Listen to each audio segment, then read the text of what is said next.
En la conferencia nocturna del día de ayer, bueno, de la noche de ayer, sábado 29 de febrero de este 2020, respecto al coronavirus, los funcionarios ahí en Palacio Nacional comentaron información muy valiosa para tranquilizar a la población. Si usted cree que está contagiado por coronavirus, si usted cree que puede estar el coronavirus rondando por sus alrededores, si usted cree que sus hijos o sus familiares pueden tener coronavirus, más por este miedo que se da en menores o en los niños, en los hijos, en los bebés, cuando tienen alguna enfermedad respiratoria y piensan que tienen coronavirus, o la información también que han escuchado a través de las redes sociales o los medios de comunicación puede llegar a ser errónea y espantarlos. Aquí nos traen comentarios que tranquilizan y nos dan un panorama más amplio de qué es lo que está sucediendo, qué es lo que puede suceder en algún momento dado en el que podamos entrar quizá en pánico por malinformación o por alguna creencia temerosa que tengamos. Por supuesto. Bueno, aclaramos la primera parte, precisamente la clasificación del caso, epidemiológicamente hablando, está definido en los lineamientos de vigilancia epidemiológica y diagnóstico por laboratorio. Cuando nosotros decimos que es un caso confirmado, es una persona que desarrolló signos y síntomas de la enfermedad y que tuvo un resultado de laboratorio positivo a SARS-CoV-2 en este caso. Entonces, esa clasificación aplica para 4 personas en México en el hoy, 4 casos confirmados y que además son importados, ¿no? Todos adquirieron y se contagiaron del virus fuera del país. La persona que fue o tuvo un resultado positivo a SARS-CoV-2 no tenía sintomatología, por lo tanto no lleva la clasificación de caso. Entonces solamente se clasifica ahora, antes era un contacto, ¿no?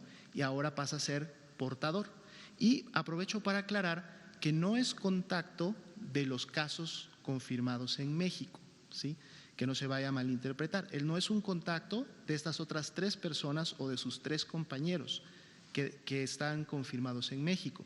Él es contacto del caso confirmado en Italia, del italiano, ¿sí? Las 4 personas eran, en su momento, fueron contactos del caso confirmado en Italia, ¿sí? Se convirtieron en casos sospechosos 3 cuando desarrollaron la sintomatología y esta persona se quedó con la clasificación de contacto porque nunca desarrolló sintomatología. ¿Y por qué es esto? Porque las 4 personas llegan asintomáticas a México, por lo tanto no son contactos entre ellas.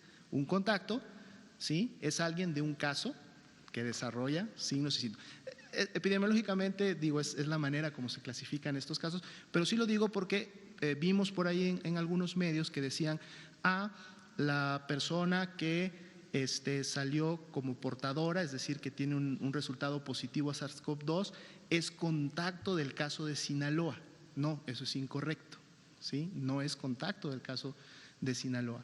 Esta persona era un contacto, ¿sí?, del caso del italiano, que en su momento enfermó también y se confirmó. Ese era de él era contacto, no de los casos que están en México, ¿sí?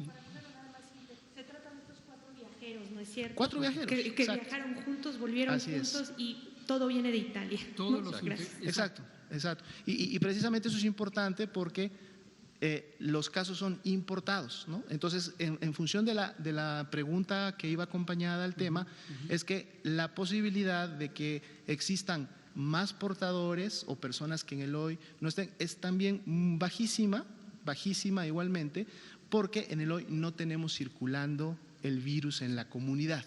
Los casos tienen el antecedente de haber viajado a Italia. Sin ese antecedente no hubieran tenido el virus. No se contagiaron en México, se contagiaron fuera. Y aquí, aprovechando este elemento que señala el doctor Alomía, también un mensaje para la comunidad.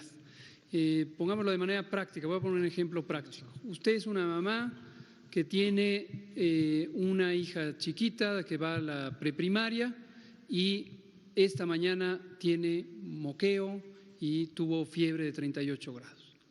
Y usted, como está escuchando mensajes sobre el coronavirus, le va a venir a la mente decir, mi niña tiene coronavirus, ¿qué voy a hacer? La pregunta es, ¿usted viajó con su hija?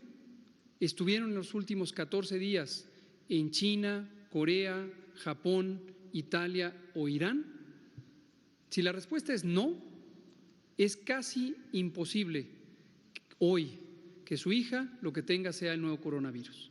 Lo que puede tener es una de cientos de infecciones por virus, como las hemos tenido todos los años y las tenemos todo el tiempo, y la enorme mayoría son enfermedades de baja consecuencia, son enfermedades poco importantes en términos de salud. ¿Sí?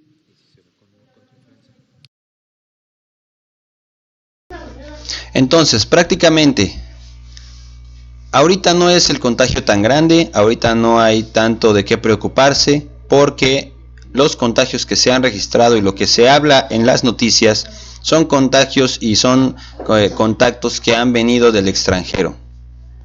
Para que no llegue a suceder a una mayor escala todo este contagiadero, cuídense, lávense bien las manos, si tienen algún tipo de gripe o enfermedad, resguárdense en su domicilio y principalmente eviten lugares concurridos y eviten lugares de concentración masiva de gente para que puedan estar todavía más certeros de que no están contagiados.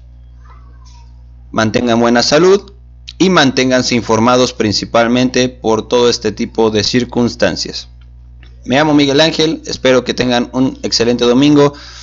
Miki Noticias, suscríbanse, compartan, denle like y nos vemos con más noticias. Muchas gracias.